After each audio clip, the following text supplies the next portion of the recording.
This is it TV. Icon Talk. Where the icons talk.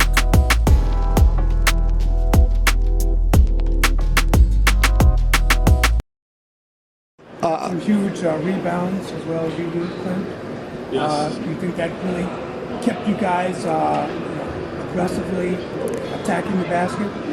Yeah, I do. I think always rebounds are a big part of the game. And us running through our offense put me in a great position to be able to make those plays and keep our team in.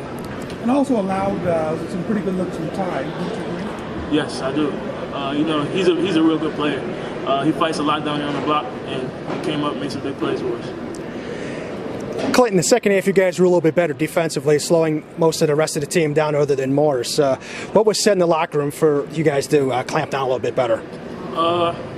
We know what type of team we are, and we just went back to our principles, know what type of game we play, and we know our offense comes from our defense. Ladies and gentlemen, tonight, for the first time, I'm at a loss for words. Mainly because I have the opportunity to bring someone on the platform who is very special to me.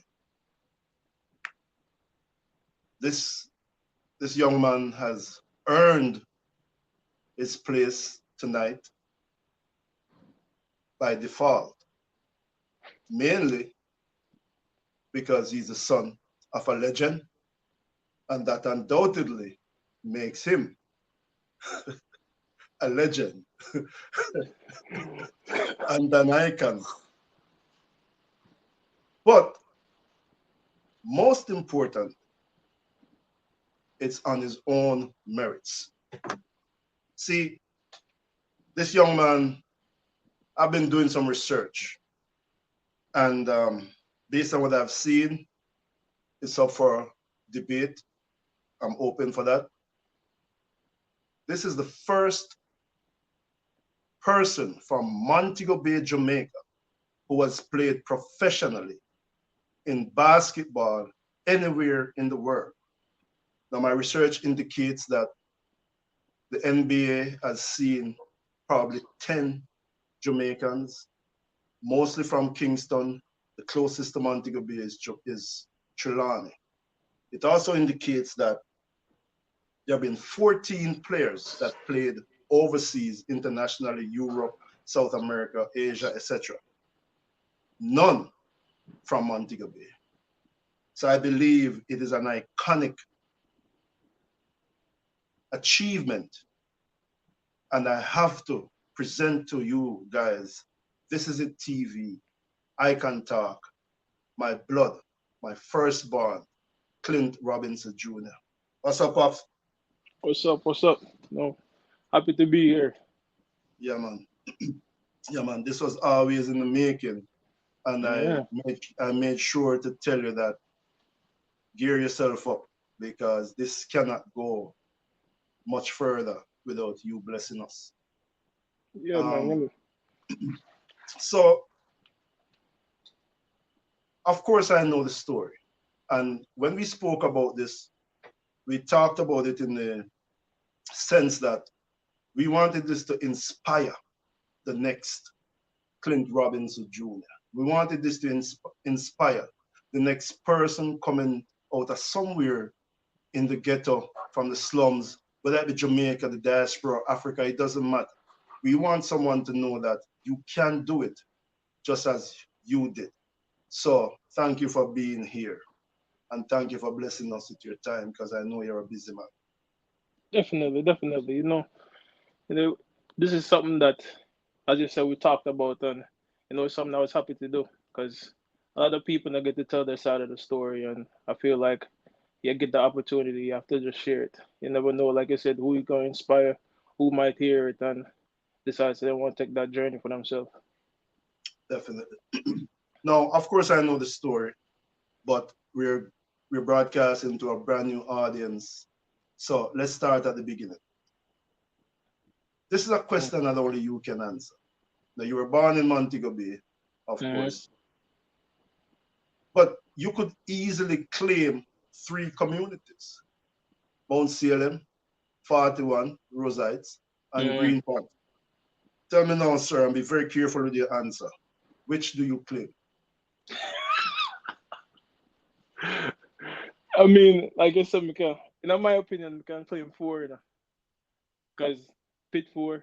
So Oh, my bad. My mother will we kill can me. Yes, yes, definitely. Sorry, mom. we can claim four, man. But you know, so Rosa is whole Special special place in player your listen heart. to my heart, man. Cause from no from can remember, I did Green Pan and then Rosites. But some most I memories them make a Rosite. So Rosite always a very special place in my heart. So even though uh sports thing did start at Rosite too. So Yeah, the definitely.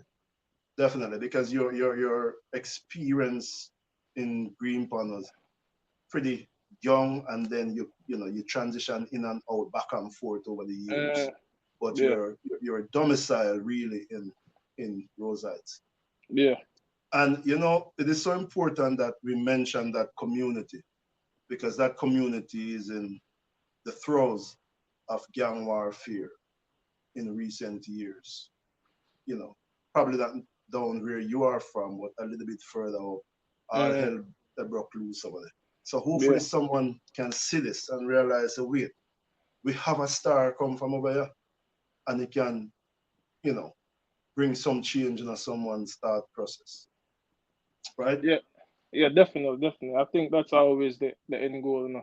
Always Yes. to inspire somebody, whether it be, if you do something small, make a small change, or just chase their dreams and go for the big shot. So But definitely. the the end goal is always to do some sort of good. Whether you see it as something small, somebody else might see it as something big. So that's always the end goal. Good. That's it. Um, I spoke to a young man last night who's a pastor, and by the time this published, that interview should be up. He's a pastor. He's one of my best friend's son, and him tell me say he actually went to week here also, as you did, but he's a couple of years younger than you, so I don't think you Uh, know. But we were talking about how week here was a really good school. You probably don't even remember, but your fondest memory of a week here may have been the time you run last the sports day. Let's not even talk about it. But it was an epic race. so that the athletic side never emerged till a couple of years later still, but so I remember them in the two have that. Yeah, I know, I Yeah, know, yeah, I yeah. know. It was an epic day though, and you know, so just so the people know, you're always destined to be involved in some sporting discipline, being that your mom has as a very prominent player in the St. James Netball League, and a very good player, very athletic, and of course your father, you know, goes without saying, was a legendary football player. So let's move past that. So Clint, listen, do you have any memory at all of growing up in either of these garrison inner city communities? Because actually, at the time you lived in 41, it wasn't really a garrison. It was actually a very nice community. Uh, And you lived on a street that everyone was a few neighbors, but it seems like everyone knew everyone, and it was a very tight knit community. Can you tell us a little bit about what your memories of growing up there? yeah, yeah. I I have a lot of memories of growing up in 41, because, like you said, it was a tight knit community. Everybody knew everybody. Like from the Hmm. beginning of the street to the end of the street, we could have tell everybody name. So, Yes. and we all kind of watch out for each other. So we didn't stray too far up the hill, because somebody always that if if my mother not watch me, somebody else mother watch me. Somebody So is watching, yeah. somebody else will watch me. So I feel like me did have multiple eyes for me then.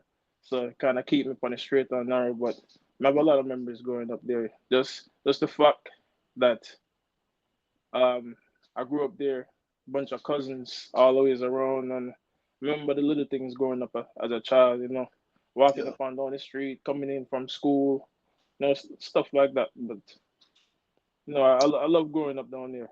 It So it was you have fond memories of those days, yeah. and rightly so, because like I said, the crime wasn't as prevalent as it is now down there, and even when you come to Greenpan, which had a really bad reputation, it was still a nice place to be and to hang out and to, everyone knew who you were, and Hmm. the love was always real. Yeah, yeah. Green Um, Pond. Oh yeah. yes, go ahead. Now Green Pond, me don't just comment on it like a bit, but Green Pond it was a place I did always feel like home, cause would I walk down the road and everybody, look a giant, look a giant. So it's a place I did for sure. Wally love Yeah, for sure. yeah, definitely. Because even now, I want to tell you, say, random people who you probably don't even know, have no idea ever in their Mm, life. You walk past them and don't know.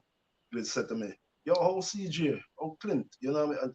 And it really it warms one's heart for know so people, older people, and even my peers had so much interest in to this day in mm. your exploits and whatever you're doing out in the world. You know. So again, I would be remiss if I don't ask you about Pit Four and what that memory was like. Yeah, Pit 4 was pretty much the same, and grandma did kind of keep me on the straight and narrow. She Pit 4 is probably one of my favorite places just to go. Cause so grandma did a job on Food. there. Yeah, and Hmm. Pittsburgh itself had this little community. Grandma, they have our neighbors. Them they were pretty close knit. Always, I watch out for we. So, even to this day, I go back last year and Bill and everybody come down to come see me. It was good. Always good. Yes, yes.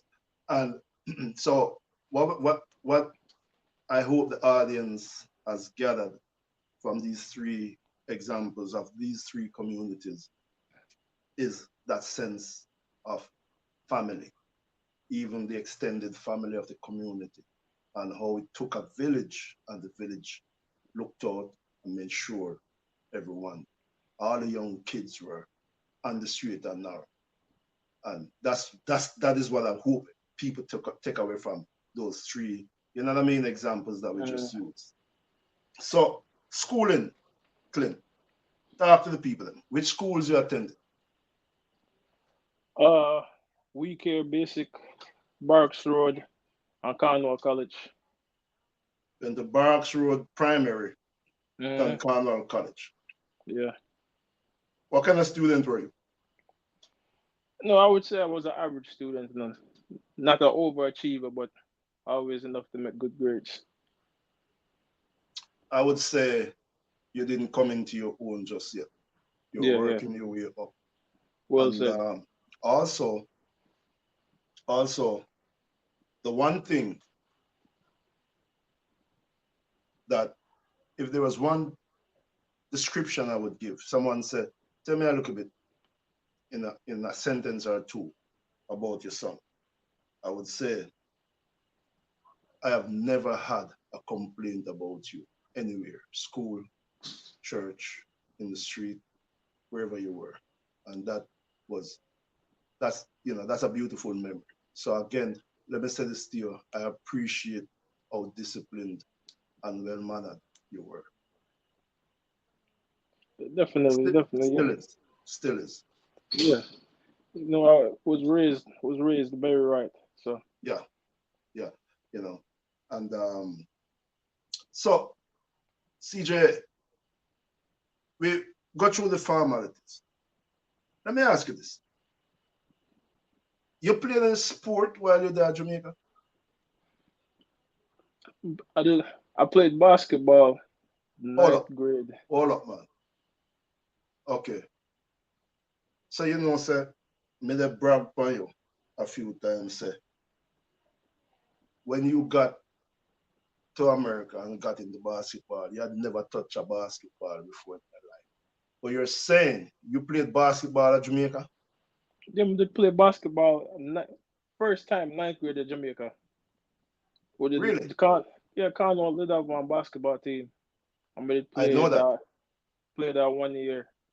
But But because I know say you wanna do some goalkeeping thing at Cornwall, and that was really your no. interest at one point, no? Goalkeeper.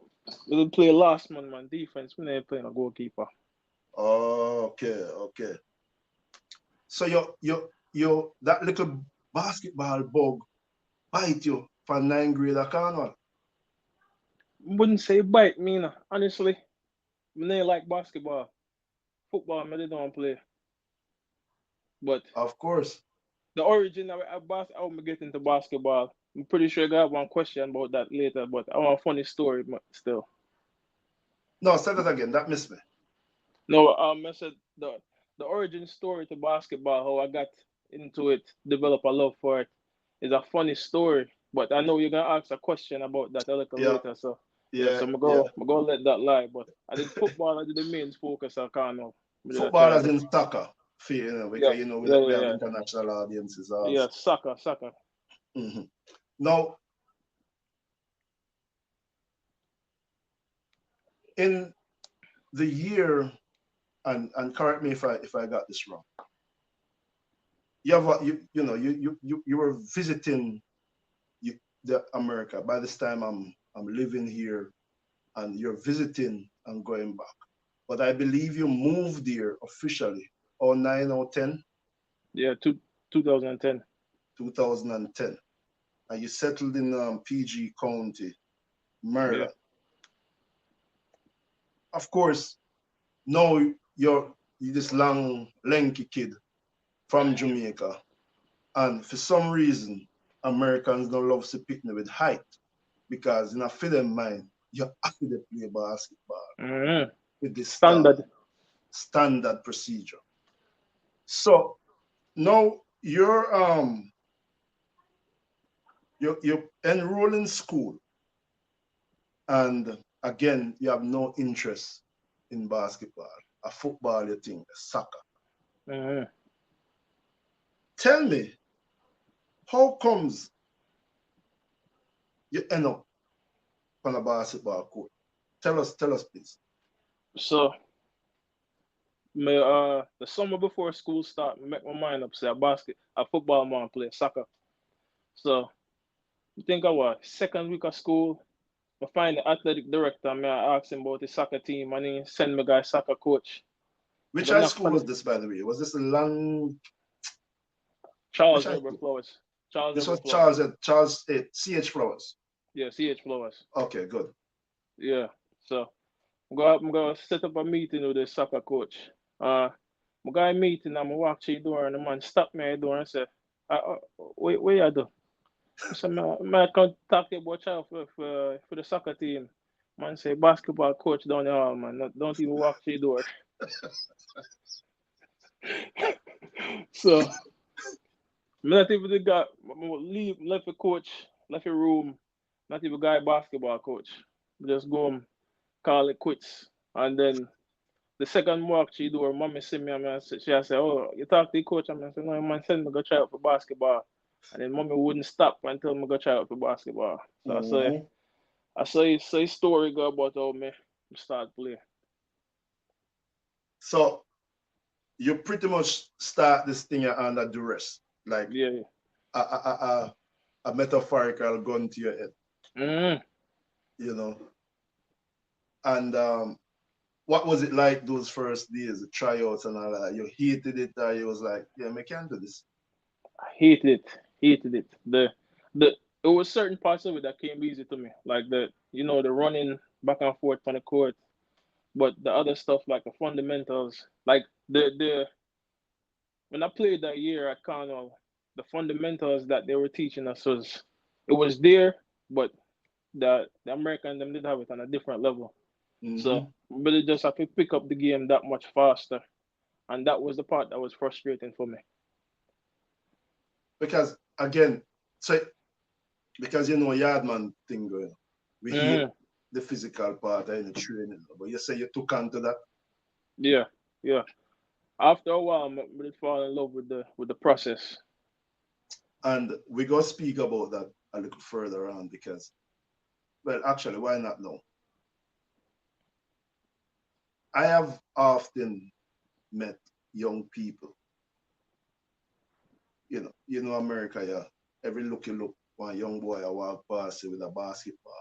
Mm, And, you know, every chance I get to speak to one of these young men, I say to them, how seriously you take this? And they'll be like, man, I want to go all the way, man. Okay. I say, how hard do you work? And, that's always coming like as a trick question. For some reason, they cannot measure it. I say, you don't have to measure it. So I'll always tell them a bit of your story. And I say to them, and you could correct me if I'm wrong, because in my estimation, for someone who was raised in a soccer culture and had little or no knowledge about basketball, you had a meteoric rise in the sport. And I remember there were weekends I would say to you, come link me, come up at the house, man, come get you. And you'd be like, no, I'm training, my coach will come get me. I'm training Saturday and Sunday. So I would tell them the work that you put in on that court was phenomenal. I've never seen that work ethic before. Can you tell me a little bit about that and what was your mindset after you get into playing and you start see the rewards of the sports in your life? the like getting into the work part of it was probably the biggest struggle for me. Learning how to work hard, because like I Hmm. said, a lot of people say they work hard, but then you put them through a workout, and your workout and for them workout are two different workout. So that was something I had to learn. And when I had met my mentor, Coach Sean, you had met him at the wedding, little Yes, short yes, guy. yes. Yeah. He was the one who showed me how to work hard. And then at first it's always bad and you don't want to do it, but then it's called it's kind of like a drug when you get used to it. Like it's something you want to do. So, a lot Now, of people, yeah, go ahead. Go ahead. I'm sorry. no, it was just a lot of people said them work hard. Like you will talk to some guys, like you said, there's certain guys that you'll see on the road, certain kids you'll see bouncing a ball and walking, and you will say to them, you play basketball, and yeah, and you work hard, and they'll say, yeah, I got some shots today, and then in my mind, I'm just like, at your age, when I was working hard, or think I was working hard, 500 shots a day, 4 miles a day, Yes, weight room. It was just my workout and your workout is two different things. So constant. constant. Like there's always somebody working harder than you're working. So you have to make sure so the work that you're putting in is up to par, Up to par or a little bit above par, actually. above. Because so you with this mindset, now you're in Coach Sean have you run like a wild ass. At what point was it just more than, you know what, I love this work, I love this pressure. And when did it transition from that in your mind to this looks like I could make something out of this, do something with this, go to college from this, make a life from this. Was this did this happen at any moment in that early stage? The exact moment, funny you say that, the exact moment that happened was 10th grade, going into my 10th grade year, or I think it was the beginning of my 10th grade year. Uh, that's after, like you said, I had this just big jump from ninth grade to 10th grade, like skill wise. Yes. And then I got a phone call one night, and it was the head coach from Howard University. Oh, And And him say, Whoa. and him talking to me, and then him extend my. That was my first offer. I In got that. in 10th grade in high school, Yeah, from Howard not even University. 11. So this was what, 2012, right? Yeah, 2012. So No, this might have been 2011. 2011. The beginning of my 10th grade year, 2011. Yeah, okay, yeah, yeah, yeah, yeah, yeah. So you literally just start. yeah. Um, I feel like we skip a few things, but I think our viewers and listeners will grasp the main pointers of the conversation so far, which is one, so a little black pitney from Jamaica who has no intention to be a basketball player, moved to the United States and walked into the AD's door to find out, hey, where footballer play boy? And the coach see and say, you try your best turn up at the basketball session. You take it on to yourself and immediately was introduced to the facets that is would go on to mold you into the athlete and the person that you've become. So we hit on those pointers, I think, very eloquent. Now, I believe, and I was looking for it and I can't find it, but you correct me if I'm wrong. Somewhere around 2012, 13, 2 years, going maybe 3 years into your basketball school career, you were named as top 10 player in the DMV in high schools. Am I wrong?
Yeah, I think I was like number 11, honestly. Number 11, just outside the Yeah, top 10.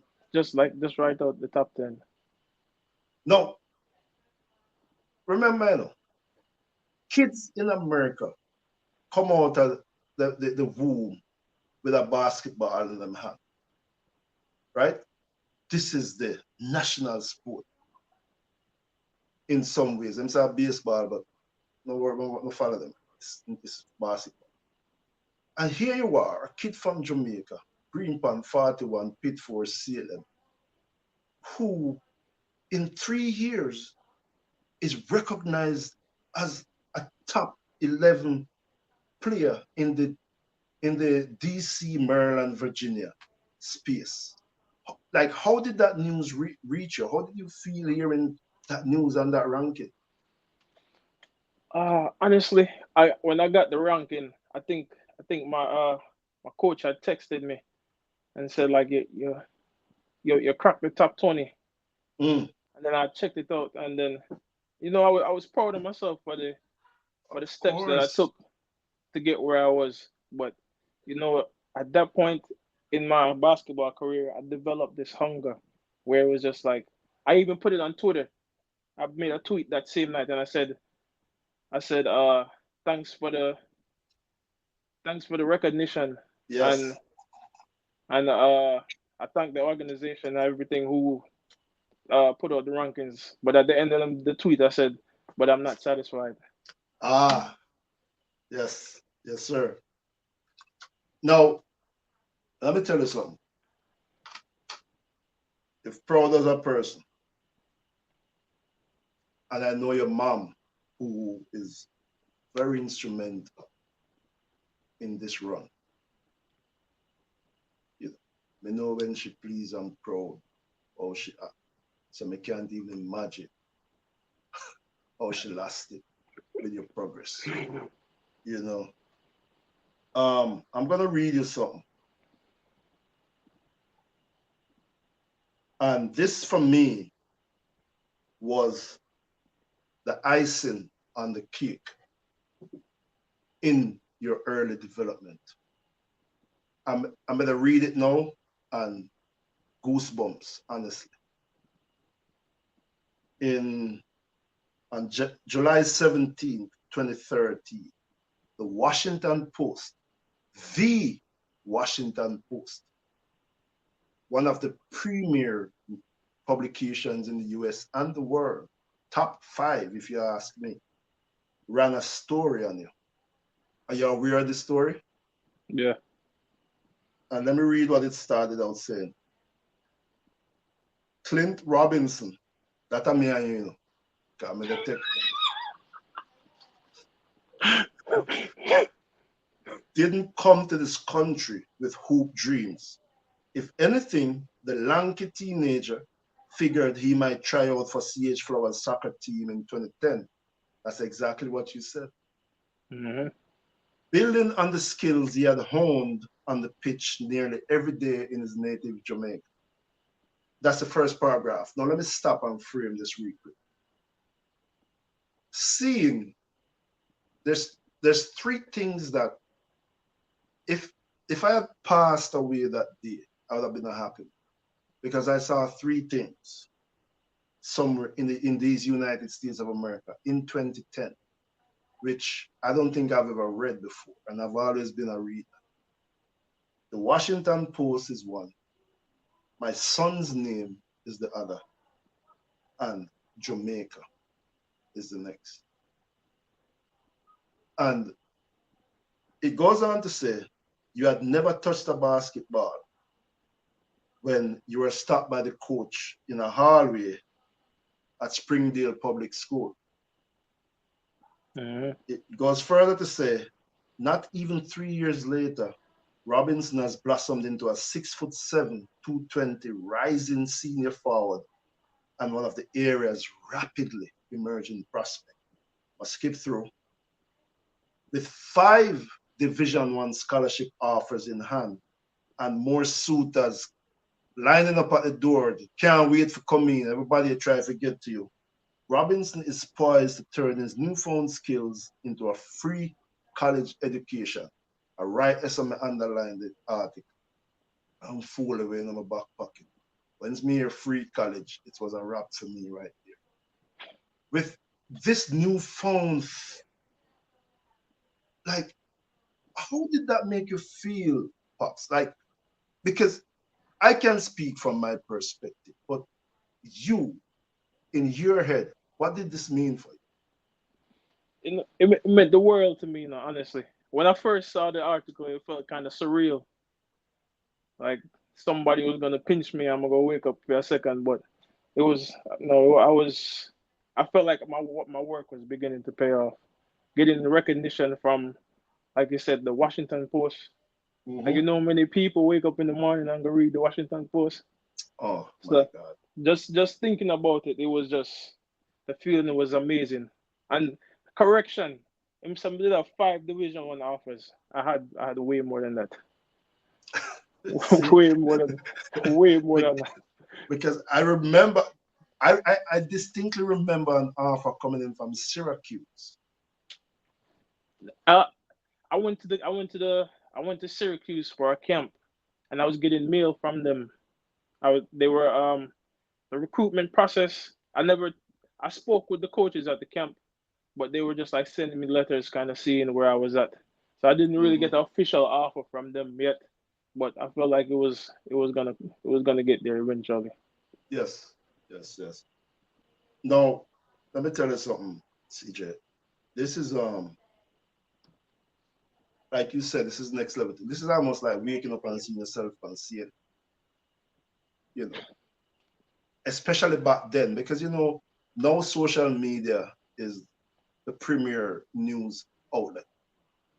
But back then, newspapers were very relevant, Hmm. and like you said, that this reaches every household, especially in the DMV area. Um, Now, there's another important point that I want to make. You could have you could have gone to a lot of these offer schools, but it is also important to note that somewhere along the line, your your grades weren't on par, Hmm.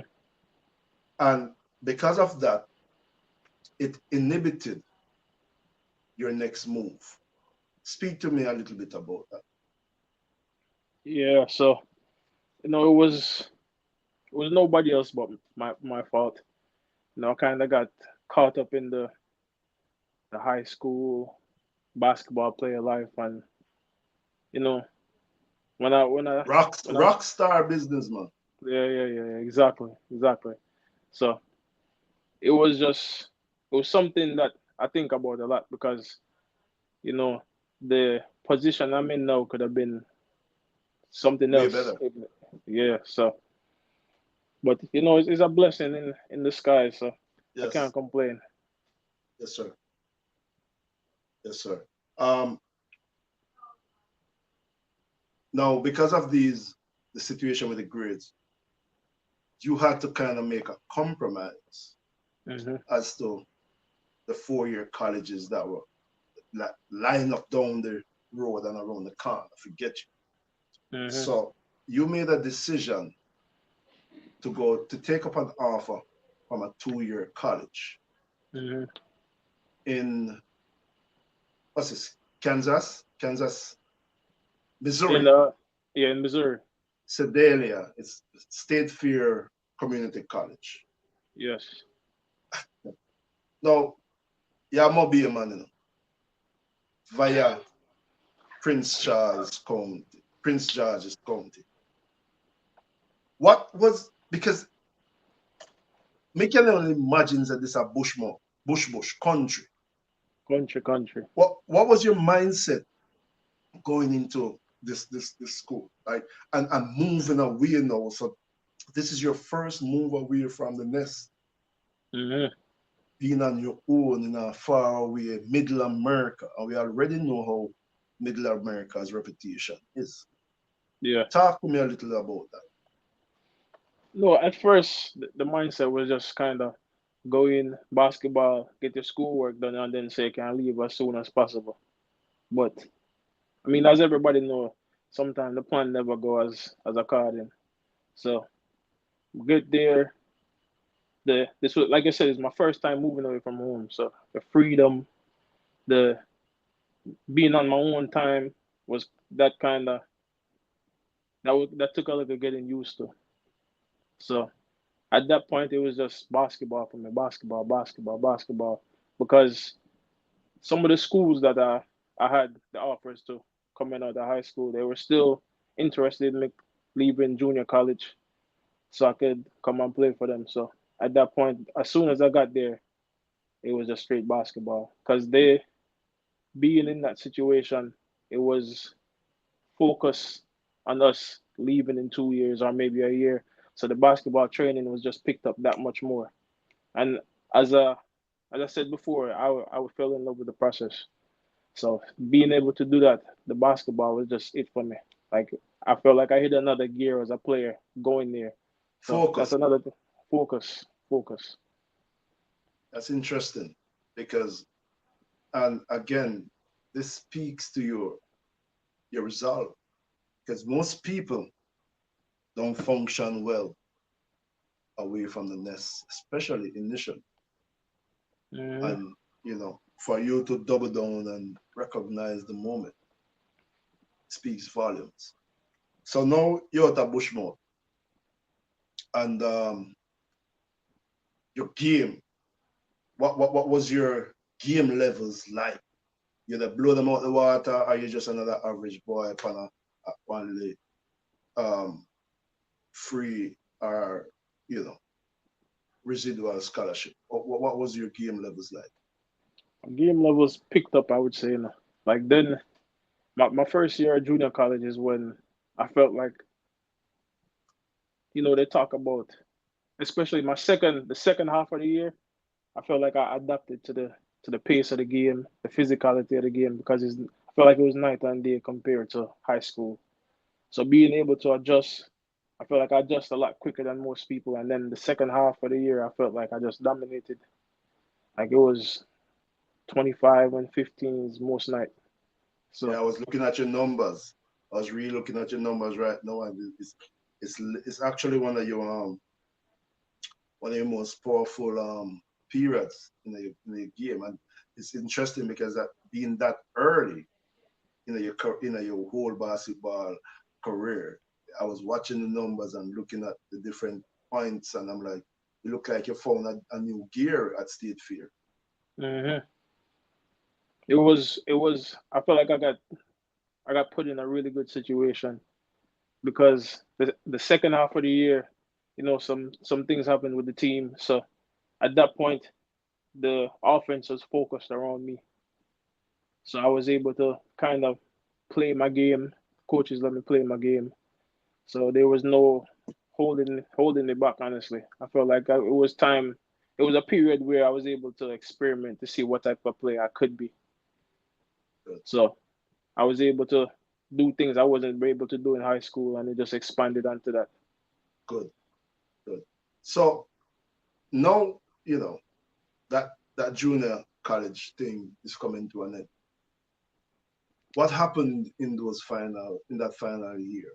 Who came in for you? What was it? You went looking for that 4 year experience, or did offers start coming in back?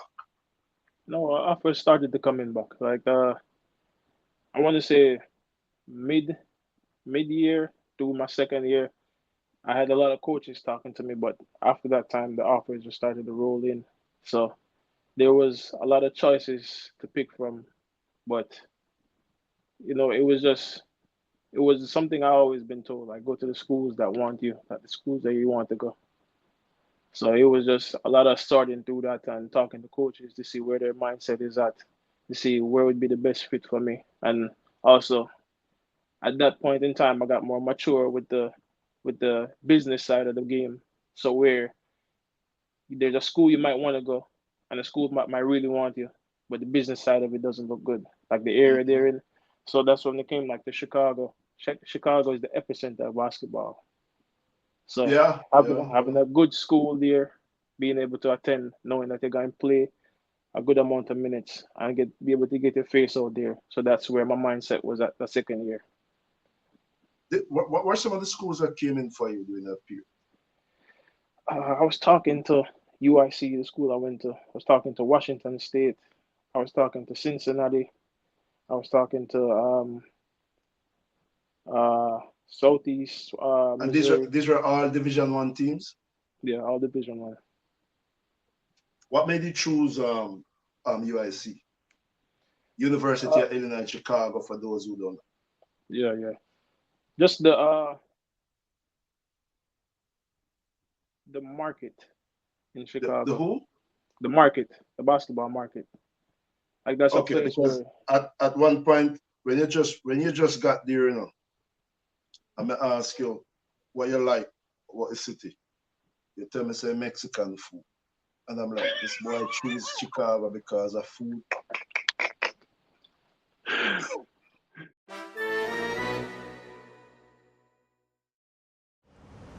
My name is Clint Robinson from Montego Bay, Jamaica.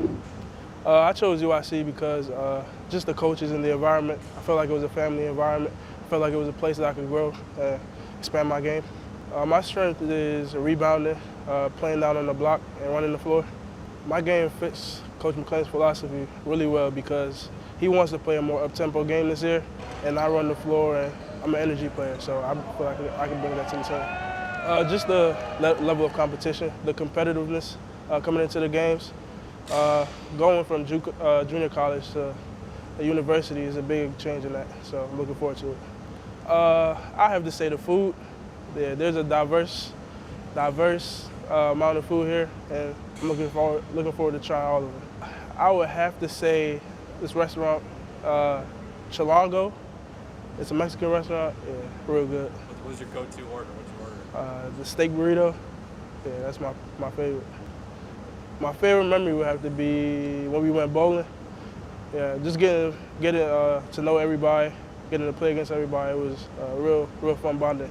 I plan on studying communications. Looking forward to going to the broadcasting field. Hey, I don't regret the answer there at all either. So my best food now. So, you know, let's give it official. But I mean, in all honesty, you said Chicago is the epicenter of basketball. Hmm. Is that a decision that you regret, or you are happy you made that decision? Uh, I sway both sides of it sometimes, because I don't regret it, but basketball wise, I feel like I could have made a better choice. And what would that better choice have been? No, remember, be careful. There will be Yeah, UIC alumni is watching this at some point. honestly, I wasn't sold on any other school because I was kind of just dead focused on this. But if I would have went back, there was Missouri State. They were recruiting me for a long time. Mm. So Is that a if good school? yeah, D1 school, a good league. But I felt like I learned a lot in Chicago when it comes to basketball, especially the business side of it, how things are run. That I wouldn't be able to get that experience anywhere else. And outside of basketball, Chicago was amazing to me, so I can't complain at all. Well, you know what, sir? Before you get put out of your house, let me hasten to add that it is in Chicago that you met your wife. Yes. And in the interest of taking some plaudits and some applause myself, you are now an expectant father. Hmm. So it is really the place that you were meant to To be. be 100%. Perfectly. Perfect. Um, so now you're in Chicago. But it seems to me though, CJ, that your numbers kind of fell off as opposed to State Fair Community College. What happened? Was it the big city life and you're back to being a star boy? What happened? No, honestly, it's just uh Chicago and the basketball. I felt like I went into I went into the school expecting something because I was told something, and when I got there, it Mm-hmm. was just something. It was something else. So False dreams. yeah, so it was just a bad situation, honestly. Really? Yeah. Oh, okay. So Because when I do the comparisons, you know, and for the audience, this is a TV audience. I'm sorry, may I make a little adjustment here. Listen, on my platform, I can't do anything with it. Um, when I look at the numbers, it was very clear that something was happening. And they said the numbers don't lie because from the numbers you can um you can decipher other information. mhm. You also picked up, I won't say it's an injury, but you had a major health setback while you were there too, which kind of contributed to Yeah. your numbers falling. Um, so, but you still had a fairly successful college career and free college to an extent. Mm-hmm. And you entered the 2018 NBA draft, of which you were undrafted. And I won't say unfortunately, because God no make mistake. Definitely. However, other opportunities presented itself overseas. Talk to me about that now. How that whole transitioning out of high school into pro. This is it TV. Icon Talk, where the icons talk.